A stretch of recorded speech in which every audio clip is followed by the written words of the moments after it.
Son Peygamber Hazreti Muhammed. Yazan Ahmet Cevdet Paşa.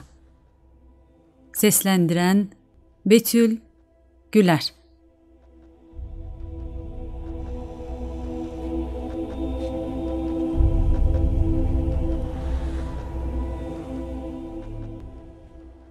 Muhammed Mustafa sallallahu aleyhi ve sellem Hazretlerinin doğumundan önce meydana gelen olağanüstü olaylar. Ahir zamanda Arap diyarında İsmail aleyhisselamın çocuklarından son peygamberin geleceği daha önce gönderilen semavi kitaplarda vardı. Geçmiş peygamberlerden bazıları da onun özelliklerini saymış ve tarif etmişlerdi. Hatemül Enbiya, peygamberlerin sonuncusu ki alemlerin övüncü ve insanoğlunun en üstünüdür.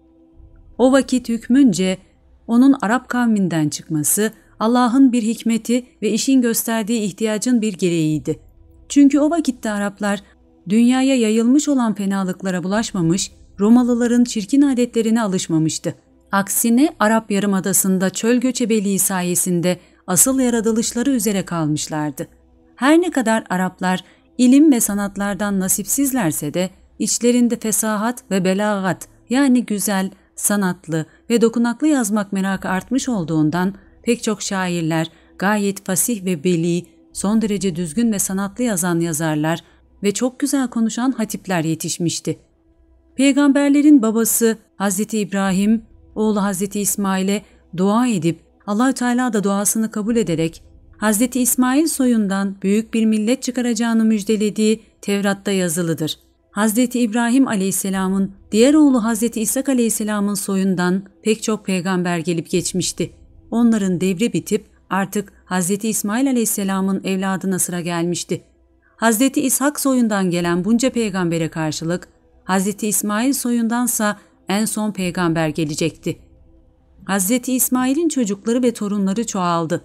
Arap Yarımadası'nın her tarafına dağıldı.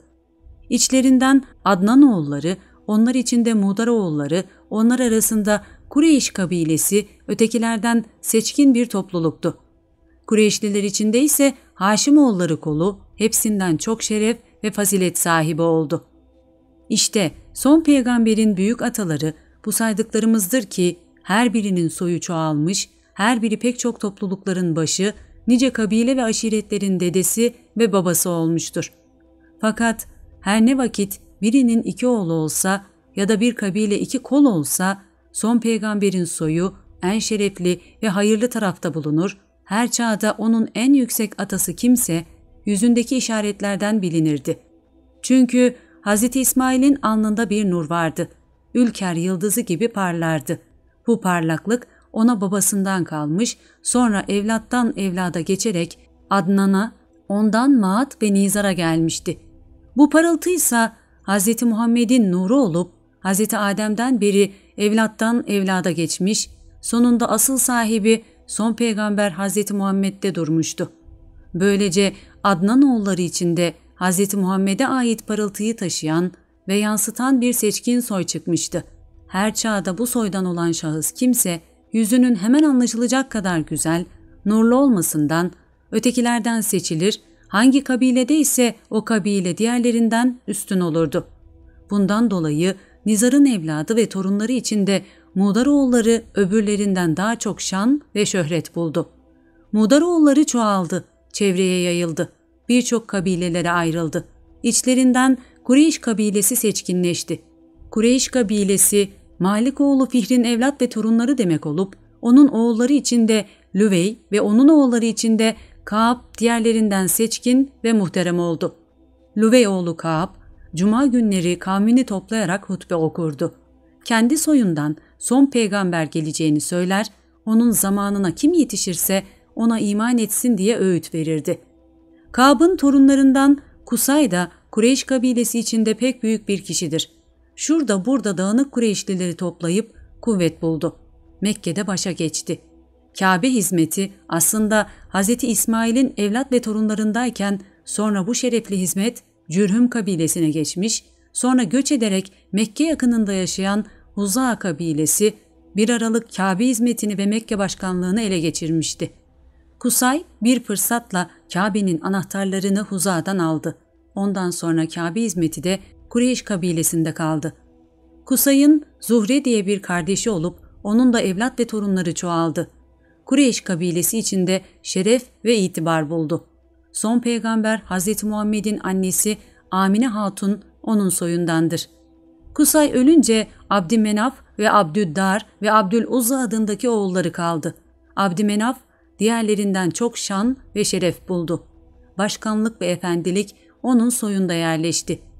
Abdüddar'ın soyundan da Kabe hizmetindeki Şeybe oğulları geldi. Abdümenaf'in Haşim, Abdişems, Muttalip ve Nevfel adlarında 4 oğlu oldu. Her birinin soyundan gelenler çoğaldı. Hatta Ümeyye oğulları denilen Emeviler Abdişems'in soyundan gelmişti. Fakat hepsinin en şereflisi, en faziletlisi Haşim'dir. Nitekim Abdümenaf'tan sonra Kureyş kavminin uslusu oydu. Temiz soyundan gelenlere Haşimoğulları ve Haşimi denilir. Son peygamber de onlardandır. Kureyş kavmi ticaretle uğraşan bir topluluktu. Kışın Yemen'e, yazın Şam'a giderler. Her yıl iki tarafla da pek çok alışveriş ederlerdi. Bundan dolayı Haşim de Şam kabilesiyle Mekke'den çıkıp giderken Medine'ye uğradı. Orada Neccaroğulları kabilesinden Selma adlı kızla evlendi. Oradan Şam ülkesine gitti, Gazze'de öldü. Selma ise ondan gebe kalıp son derece güzel ve yüzü nurlu bir erkek çocuk doğurdu. Ve Şeybe diye ad koydu. Şeybe büyüdü. Dayı çocuklarıyla beraber çıkıp gezmeye başladı. Fakat hiçbirine benzemezdi.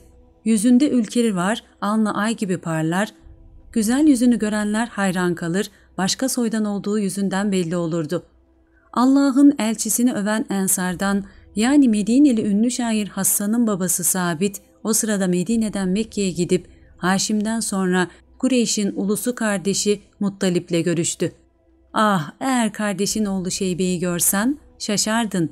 Babana ne kadar benzer ve nasıl şeref ve güzellik sahibidir, tarif olunmaz," diye Şeybe'yi anlatınca Muttalib'in kalbine Şeybe'yi görmek arzusu düştü. Kureyş kavmi içinde babadan oğula geçen peygamberlik nuru Haşim'e gelmiş ve yüzünde görülmüştü. Halbuki Haşim'in Şeybe'den başka Esed adlı bir oğlu olmuşsa da ondan yalnız Fatıma adlı bir kız kalmıştı ki Hazreti Ali'nin anasıdır. Demek ki Haşim'e ancak Şeybe'nin hayırlı bir vekil olması tabii bir şeydi. Sabit'in ifadesi de bunu doğruladı. Bundan ötürü Muttalip Şeybe'yi görmek zorunda kaldığından hemen Mekke'den Medine'ye gitti. Muttalip Medine'ye varınca bir yerde Neccaroğullarının çocukları arasında Şeybe'yi gördü. Bir kere tavır ve hareketine, yüzündeki güzellik ve parıltıya baktı. Kimseye söylemeden yeğeni olduğunu bilip gözlerinden yaş aktı. Nitekim Muttalip, Şeybe'yi tavır ve hareketinden bildiğini, gözlerinden yaş geldiğini bazı şiirlerinde pek yanık beyan ve hikaye etmiştir. Muttalip hemen orada Şeybe'ye bir kat elbise giydirdi. Anasına gönderdi. Sonra anasını razı ederek Şeybe'yi Mekke'ye götürdü. Mekke'ye girerken Şeybe'yi görenler, "Acaba bu çocuk Muttalib'in kölesi midir?" demişlerdi. O yüzden Şeybe'nin adı Abdülmuttalip kalmış ve Muttalip ölünce yerine geçip Kureyş kavminin efendisi, başkanı olmuştur. Abdülmuttalib'in alnında Hz. Muhammed'in nuru parıldardı. Kureyş kavmi bundan dolayı onu çok uğurlu sayarlardı.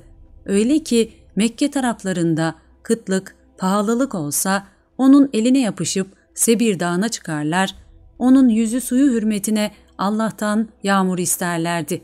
Allah da Hz. Muhammed'in nuru hürmetine onlara rahmet ve bereket gönderirdi. Son peygamber Hz. Muhammed'in dünyaya gelmesi yaklaştıkça kahin, yani görünmez alemden haber vericiler onun dünyayı şereflendirmesini bildirmeye, acayip ve gariplikler ve alışılmışın dışında işaretler belirmeye başladı. Biri şudur ki Abdülmuttalip bir gün harem-i şerifte uyurken bir rüya görüp korkuyla uyandı. Kahinlere gidip rüyasını anlattı. Kahinler de "Senin soyundan çocuk doğacak, yer ve gök halkı ona iman getirecek," dediler. Bunun üzerine Abdülmuttalip Kureyş kadınlarından Fatıma adlı bir kız aldı. Ondan oğlu Abdullah dünyaya geldi. Hz. Muhammed'in nuru onun alnında görünür oldu. Evvelce Mekke'de hüküm süren Cürhüm kabilesi üzerine düşman saldırınca Yemen taraflarına kaçmak zorunda olduklarında Kabe hazinesinden bir hayli eşya alıp Zemzem kuyusuna atmışlar, üzerine de taş, toprak dökerek yerini belirsiz etmişlerdi. Çok yıllar bu hal üzere kaldı. Zemzem'in nerede olduğunu kimse bilmiyordu. Bir gece Abdülmuttalib'e rüyasında Zemzem'in yeri bildirilmiş, işareti gösterilmişti. Böylece Abdülmuttalib Zemzem kuyusunu buldu. Oğullarıyla beraber onu kazmaya başladı. İçinden kılıçlar, zırhlar ve altından yapma geyik heykelleri çıktı. Abdülmuttalib onları aldı. Geyik heykellerini Kabe'nin kapısı önüne koydu. Zemzem kuyusunu tamamen ayıklayıp hacılara zemzem ulaştırmaya başladı. Kureyş kavmi, büyük dedeleri Hazreti İsmail'den kalma bir mübarek kuyunun meydana çıkmasından dolayı çok çok sevindiler, teşekkür ettiler. Bu yüzden Abdülmuttalib de eskisinden ziyade şan ve şöhret ve halkın gözünde kıymet kazandı. Abdülmuttalib'in oğulları Haris, Ebu Talib, Ebu Leheb, Gaydak Hacı, Abdülkabe, Mukavvim, Zübeyir, Dırar, Kuşem, Abdullah, Hamza ve Abbas'tır. Fakat Kuşem küçükken ölmüştür. Abdülmuttalib oğulları içinde en çok Abdullah'ı severdi. Çünkü içlerinde en güzel, en fazla ahlak sahibi oydu. Peygamberlik nuru onun yüzünde açıkça görünüyordu. Zühre oğulları ulusu Vehb'in kızı Amine, soy sopça Kureyş kızlarının en üstüne olduğundan Abdülmuttalib onu Abdullah'a aldı. Amine Abdullah'tan son peygambere gebe kaldı ve hemen Abdullah'ın alnındaki güzellik nuru Amine'nin alnında parlamaya başladı.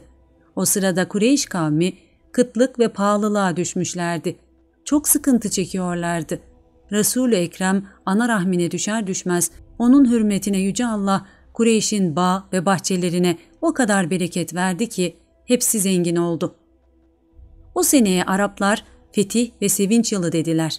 Amine gebeyken Abdullah Şam kafilesiyle Medine'ye gitti. Orada hastalandı. 25 yaşında dayıları yanında öldü. Böylece son peygamber yetim inci gibi anası karnındayken tek ve yetim kaldı. İşte o sırada alışılmışın dışında olan hadiselerden meşhur fil olayı çıktı. Çok yıllar Yemen'de hüküm süren Himyer hükümdarlarının kuvvetlerine zayıflık gelmesiyle Habeşler Arabistan yakasına geçip Yemen ülkesini ele geçirmişlerdi.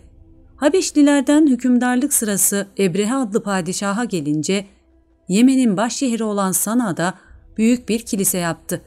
Bunun maksadı Arapları Kabe ziyaretinden vazgeçirmek, yüzlerini Sana'ya çevirmekti.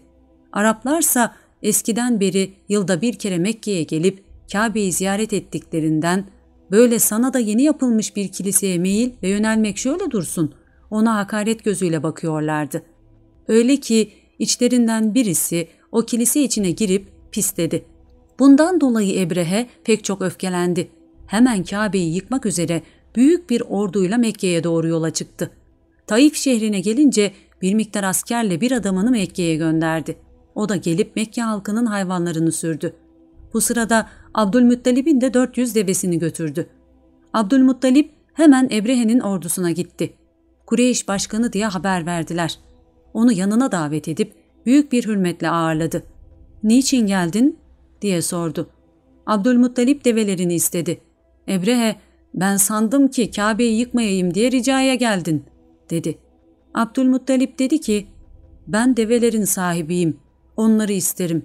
Kabe'nin sahibi vardır, onu o korur." Hemen Ebrehe emretti. Hayvanlarını geri verdiler. Abdülmuttalib hayvanlarını aldı, Mekke'ye getirdi. Bu Kabe'nin sahibi onu korur, korkmayınız diye Kureyş'e güven verdi. Çünkü son peygamber Hazreti Muhammed ana rahmine düşmüş, mutlu doğumları pek yaklaşmıştı. Yakında dünyayı şereflendireceklerine dair nice alışılmışın dışında işaretler belirmiş, Abdülmuttalib rüyasını görmüştü. Bu bakımdan Ebrehe'nin Allah'ın evini yıkamayacağını kendi vicdanında kestirmişti. Gerçekten 2 ay sonra son peygamber dünyaya gelecek, sonra Kabe'yi kıble edinecek, Ebrehe ordusunun durumu da dünyaya büyük bir ibret olacaktı. Ebrehe'nin fillerinin içinde büyük bir fili vardı. daima onu ordusunun önünde yürütür, onunla nereye gitse zafer kazanacağına inanırdı. Öyle tecrübe eylemiş, öylece bellemişti. Bu sefer de Ebrehe o fili ordusunun önüne kattı. Hemen Mekke üzerine yürüttü. Mekke'ye yaklaşıp da içeri girmeye hazırlanırken fil yere çöktü. Kaldırıp yürütmeye çalıştılar, yürümedi. Başını başka tarafa çevirdikçe hemen koşup gider, fakat Mekke'ye doğru çevirdikçe gitmeyip yere yatardı. Onlar bu çekişmedeyken Allah tarafından ebabil kuşları gönderildi. Her birinin ağzında, ayaklarında birer ufak taş vardı. Ebrehe askerinin omuzlarına salıverdiler. Hangisine değse yaralanır, ölürdü. Birçoğu bu şekilde öldü. Kalanı düşe kalka Yemen'e kaçıp kurtuldu. Ebrehe de bu suretle Sana'ya varabilmişse de fena halde hasta olduğundan çok geçmeden ölmüştür. Ondan sonra 2 oğlu sırasıyla kısa bir süre Sana'da hüküm sürmüşlerse de çok sürmemiş, devletleri yıkılmıştır. Ebrehe'nin askeri öylece dağılınca Mekke halkı şehrin dışına çıkıp onun ordusunda buldukları mal ve eşyaları aldılar. Son peygamber Hz. Muhammed hürmetine Kureyş kabilesi hem öyle bir büyük düşman şerrinden kurtuldular, hem de böyle zahmetsizce bir hayli ganimet malına kavuştular. Bir kat daha şan ve şöhret buldular. Kureyş kabilesiyle çekişmekte olan Arap kabileleri artık onlarla savaşmaktan vazgeçip onların Allah tarafından korunduğuna inandılar. Bu seneye Araplar Fil yılı diye isim koydular. Son peygamber Hz. Muhammed de o yıl doğdu ki Ebrehe'nin yukarıda anlatılan file Mekke'ye gelip gitmesi Arapça 1. ay olan Muharrem ayının ortalarındaydı. 50 kadar gün sonra Rebiülevvel Arapça 3. ay içinde Hz. Muhammed sallallahu aleyhi ve sellem doğdu.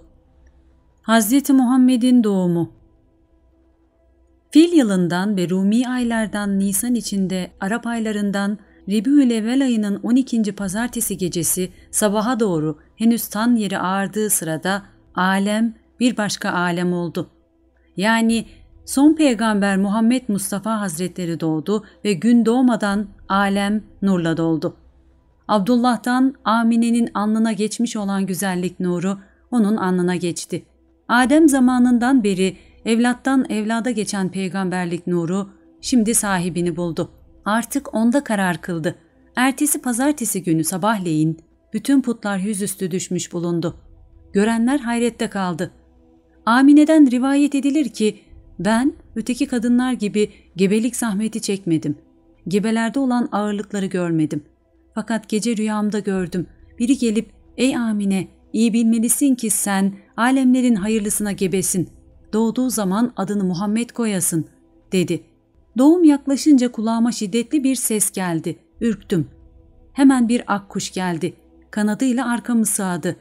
Benden korkma ve ürkme halleri geçti. Bir yanıma baktım, beyaz bir kase ile şerbet sundular. Alıp içtiğim gibi her tarafımı nur kapladı. O anda Hz. Muhammed dünyaya geldi.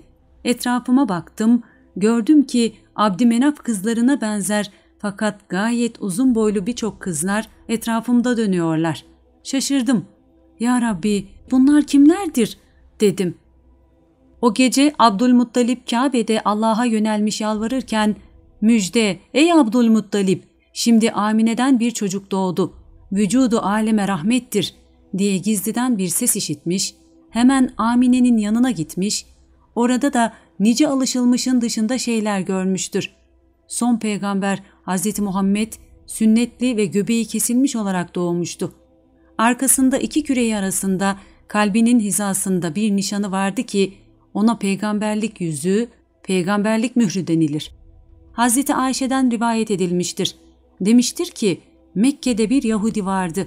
Hz. Muhammed'in doğduğu gecenin ertesi Kureyşlilerin toplandığı yere gelerek "Bu gece aranızda bir oğlan doğdu mu?" diye sormuş. "Evet, Abdülmuttalip oğlu Abdullah'ın bir oğlu oldu." demişler. "İşte son peygamber odur ve arkasında nişanı vardır." diye haber vermiş. Varmışlar, Hz. Muhammed'i görmüşler. Yahudi onun görünüşüne bakıp arkasındaki peygamberlik mührünü görünce aklı başından gitmiş ve peygamberlik artık İsrailoğullarından gitti. Bundan sonra başka peygamber gelme ümidi bitti. Kureyşliler öyle bir devlete erecekler ki şan ve şerefleri doğudan batıya kadar her yere ulaşacak demiş. İsrailoğulları peygamberleri son peygamber Hazreti Muhammed'i bazen Muhammed bazen de Ahmet diye anmışlar ve işaretlerini söylemişlerdir. Gizliden haber veren kâhinler de böyle bildirdiklerinden o zamanki Yahudi kâhinleri arasında son peygambere dair çok sözler söylenir ve dünyayı şereflendirmesi beklenirdi. Bundan dolayı doğuş tarihini anlamış ve belirtmişlerdi. Sabitoğlu Hassan rivayet eder ki, ben 8 yaşındaydım. Bilirim ki bir gün sabahleyin Medine'de bir Yahudi diğer Yahudilere haykırıp bu gece Ahmet'in yıldızı doğdu dedi. Sonra hesapladım, Hazreti Muhammed'in doğduğu geceye uygun düştü. Abdülmuttalip o gibi hayırlı işaretleri görüp çok çok sevindi ve bu oğlumun şanı pek büyük olacak dedi. Kendisine Allah tarafından öyle bir mutlu oğul verildiğine dair güzel bir kaside söyledi ve büyük bir ziyafet verip Kureyş kabilesini davet etti. Geldiler, yediler, içtiler, bu ziyafete sebep olan çocuğa ne isim koydun diye sordular. Abdülmuttalip Muhammed diye cevap verdi.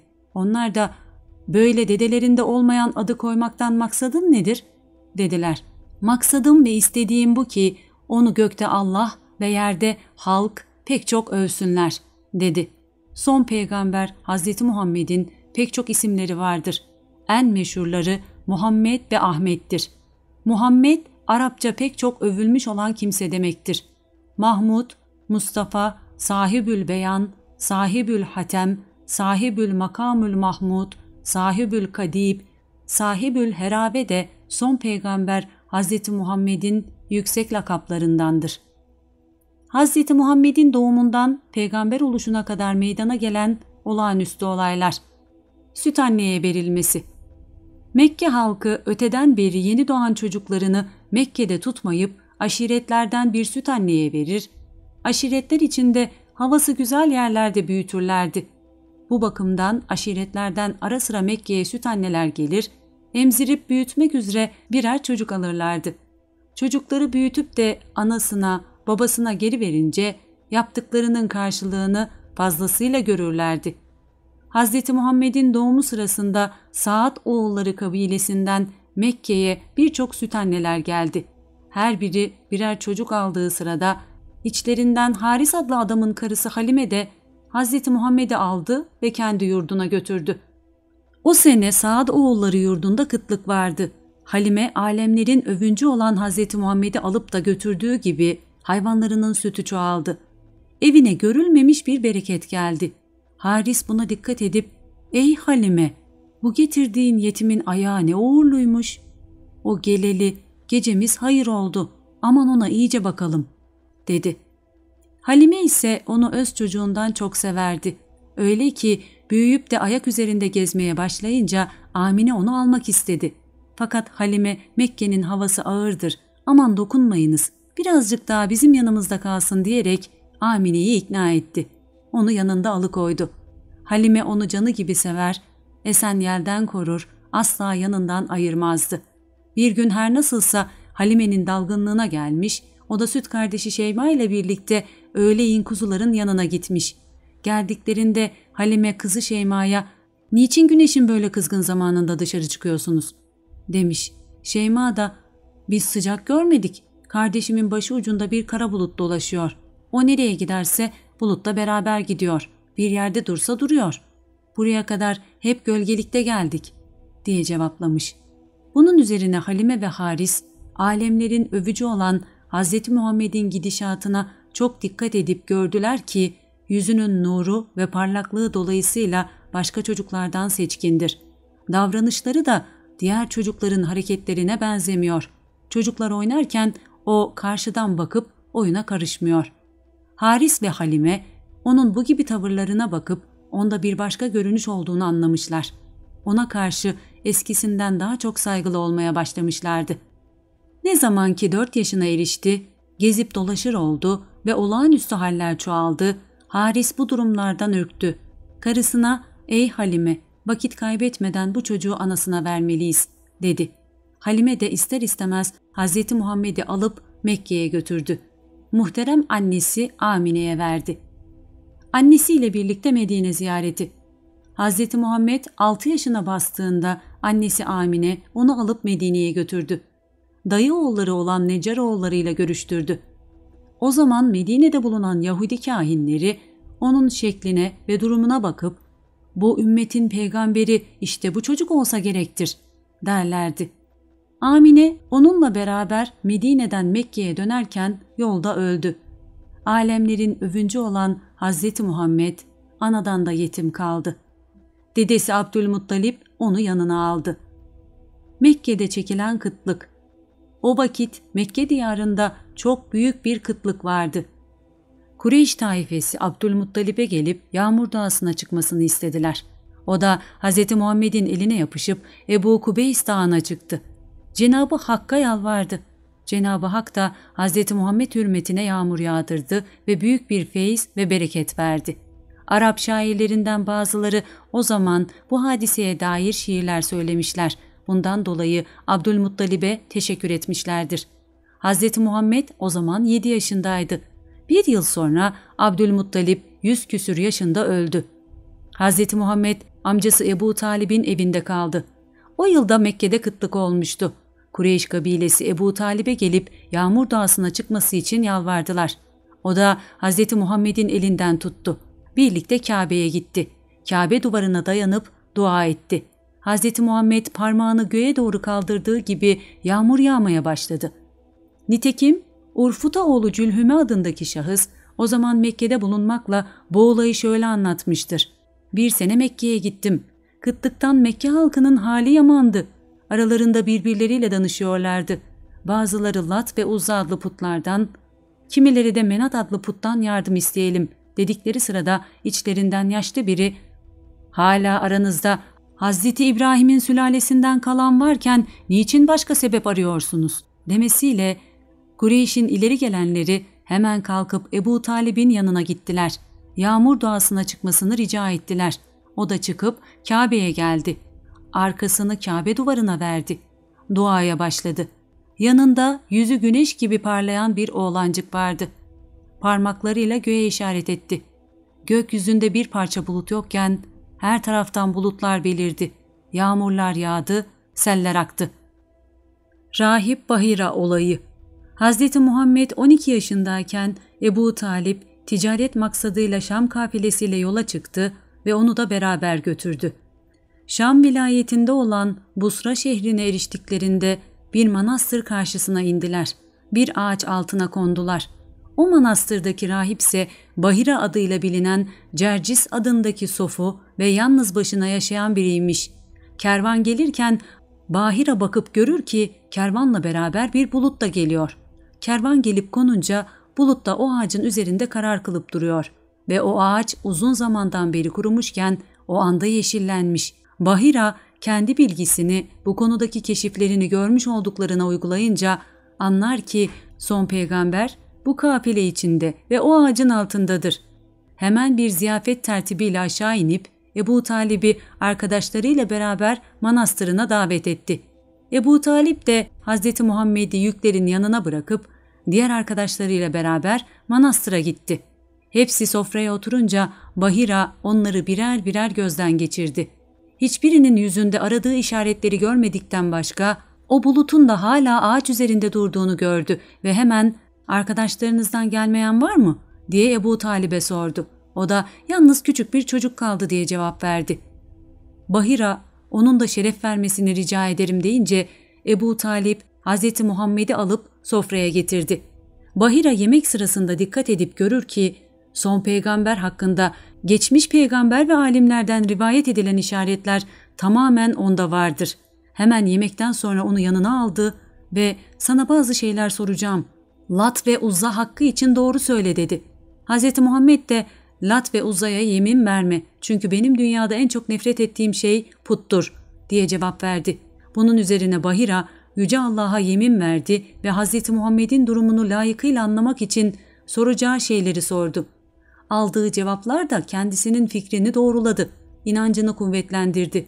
Hemen bir vesileyle Hz. Muhammed'in mübarek arkasını açıp peygamberlik mührünü gördü. Büyük bir edep ve hürmetle öptü. Beri tarafta Kureyş'in ileri gelenleri Bahira'nın yanında Muhammed'in ne büyük kıymeti var diye şaşarak konuşurlarken Bahira Ebu Talib'e "Adın nedir ve bu şeref ve saadet fidanı kimdir?" diye sordu. O da "Bana Ebu Talip derler, bu da oğlumdur" diye cevap verdi. Bahira "Yok yok, onun şekil ve haline bakılırsa bir yetim ince olması gerektir" dedi. Ebu Talip "Evet, benden inmiş olan bir oğul değildir. Fakat kardeşimin oğludur. Baba ve anası öldüğünden yetimdir. Ancak benim terbiyem altında olmasından ötürü oğlum yerindedir" dedi. Bahira düşüncesinde isabet eylemiş olduğundan memnun oldu. Artık kendisi tam bir kanaat getirdi. Dedi ki "Ey Ebu Talip, bu çocuk peygamberlerin sonuncusudur. Şam Yahudileri içinde onun vasıflarını bilir ve işaretlerini tanır kahinler vardır. Bakarsın hıyanet etmeye kalkışırlar. İyisi mi sen onu Şam'a götürme, buradan geri çevir" diye öğütledi. Ebu Talip de Bahira'nın sözünü tuttu. Malını Busra şehrinde sattı, hemen geri döndü. Alemlerin övüncü olan Hazreti Muhammed çocukluk devrini geçirdi, gençlik yaşlarına erdi. Yüzü nurlu, sözü ruhlu, hitap ve cevabı güzel, doğruluk ve bir işi her yönüyle düşünüp taşınmada eşsizdi. Sözünde sadık, yumuşak huylu ve insanlıkça başkalarından üstündü. Bundan dolayı Kureyşliler içinde seçkin oldu, Muhammedül Emin diye şöhret buldu. 17 yaşındayken amcası Abdülmuttalip oğlu Zübeyir ile birlikte Yemen'e gidip geldi.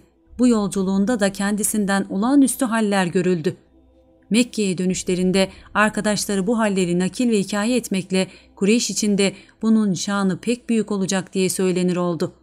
20 yaşına eriştiğinde gözüne bazen melekler görünmeye başladı.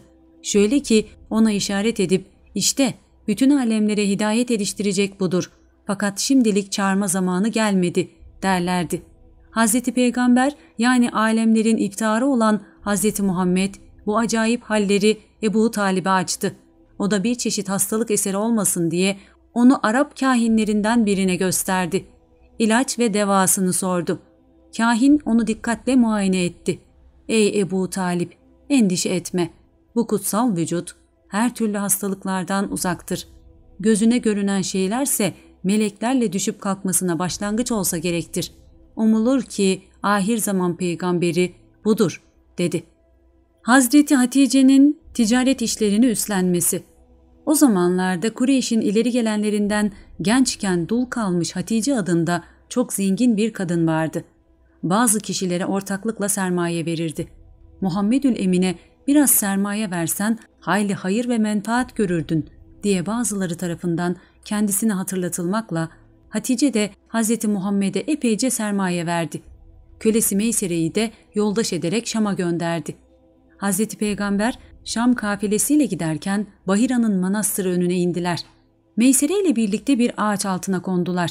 Bahira ise daha önce öldüğünden yerine geçen Nestura adındaki rahip oraya geldi ve Meysere ile eskiden tanışıklığı olduğundan onunla görüştü. Söze girişti.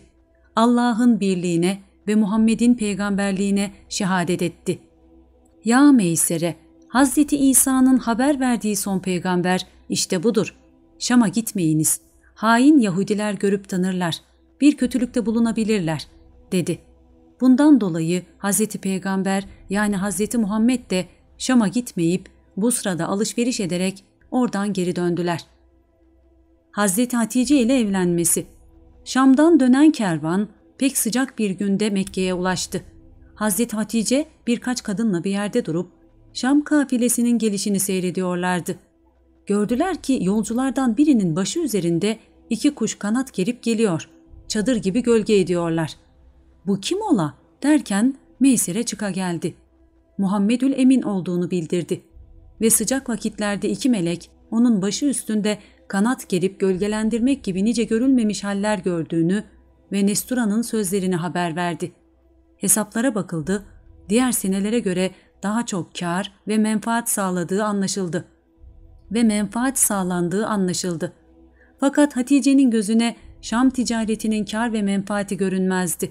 Çünkü daha önce Hatice bir rüya görüp amcaoğlu olan Baraka bin Neyfel'e anlattığında "Sen ahir zaman peygamberinin hanımı olacaksın diye tabir etmişti. Varaka bin Nevfel ise Hristiyan olup İncil ve Tevrat okur ve gelecekten haber verir. Çok yaşlı meşhur bir kahin, yani herkesçe bilinmeyen şeylerden bahseden biriydi. Bundan dolayı Hatice bu fikirlere dalmış, başka şeyleri düşünmez olmuştu. İşte bu sırada iki taraftan aracılar çıktı. Hatice'nin Hazreti Peygamberle nikahının kıyılmasına karar verildi. Hemen Hatice'nin evinde nikah meclisi kuruldu. Kureyş uluları toplandı. Hazreti Muhammed de amcası Hamza ile birlikte gidip orada bulundu. Hazreti Peygamber o zaman 25 yaşında olup Hatice ise ona göre epeyce yaşlıydı. İşte Hatice-tül Kübra, Büyük Hatice denilen Seyyidetün Nisa, kadınların efendisi budur. Onun ölümüne kadar Hazreti Muhammed ondan hoşnut ve razı kaldı. Onun sağlığında başka bir kadınla evlenmedi. Hayırlı nesil. Hazreti Muhammed'in Hazreti Hatice'den Kasım adında bir oğlu dünyaya geldi. Bundan dolayı Arap örf ve adeti gereğince Hazreti Peygamber'e Ebul Kasım, yani Kasım'ın babası denildi. Fakat Kasım küçükken öldü. Hazreti Muhammed 30 yaşındayken Zeynep, 33 yaşındayken Rukiye, sonra Ümmü Gülsüm adındaki kızları dünyaya geldi. Kendisine peygamberlik geldiği zamanda Fatıma-tüz Zehra adındaki muhterem kızı doğmuştur ki Hazreti Peygamber onu bütün çocuklarından çok severdi. Onun hakkında Seyyidetün Nisa, kadınların efendisi diye buyurdu. Yine Hazreti Muhammed'in peygamberliğinden sonra Abdullah adında bir oğlu dünyaya gelmiştir. Fakat o da küçükken ölmüştür. Hılful Fudul, Erdemliler Cemiyeti. O zaman Kureyşliler başsız bir halk kalabalığı durumundaydılar. Fakat hakkın yerine getirilmesine çok dikkat ederlerdi. Kavmin uluları tarafından mazlumun hakkı zalimden alınırdı. Hatta büyük bir meclis kurup Mekke'de kimseye haksızlık ve zulüm ettirmemek üzere sözleşip yemin etmişlerdi. O mecliste Hazreti Muhammed de bulunmuştu. Hakem olayı. Önceleri Kabe'de bir kuyu vardı. Hazine yapılarak Kabe'ye getirilen hediyeler oraya konurdu. Selden Kabe'nin bazı yerleri yıkılınca bir hırsız bu Kabe hazinesinden bazı eşyalar çalmış, Kureyş'in uluları arasında verilen karar üzere elleri kesilmişti. Bunun üzerine Kureyşliler Kabe'yi yeniden yapmaya başladılar. Yapım sırasında iş Karataş'ın yerine konmasına gelince bazı kabileler Hacerül Esved'i, yani Karataş'ı yerine biz koyacağız diye iddia ettiler. Diğerleri ise buna karşı çıktığından aralarında çekişme başladı. Sonunda bu davayı kılıçla kesmek üzere savaşa karar verdiler. Sonra bu karardan cayıp Muhammedül Emin'i hakem seçerek onun hükmüne razı oldular. O da bir parça bez getirip Hacerül Esved'i onun içine koydu. Her kabileye bir ucundan tutturup yukarı kaldırttı. Mübarek elleriyle Hacerül Esved'i alıp yerine koydu. Kureyşliler onun bu hüküm ve tedbirini kabul edip çok beğendiler. Bu şekilde aralarındaki kavga ve çekişme de sona erdi. O zaman Hazreti Peygamber 35 yaşındaydı. 37 yaşına gelince gayipten kendisine "Ey Muhammed!"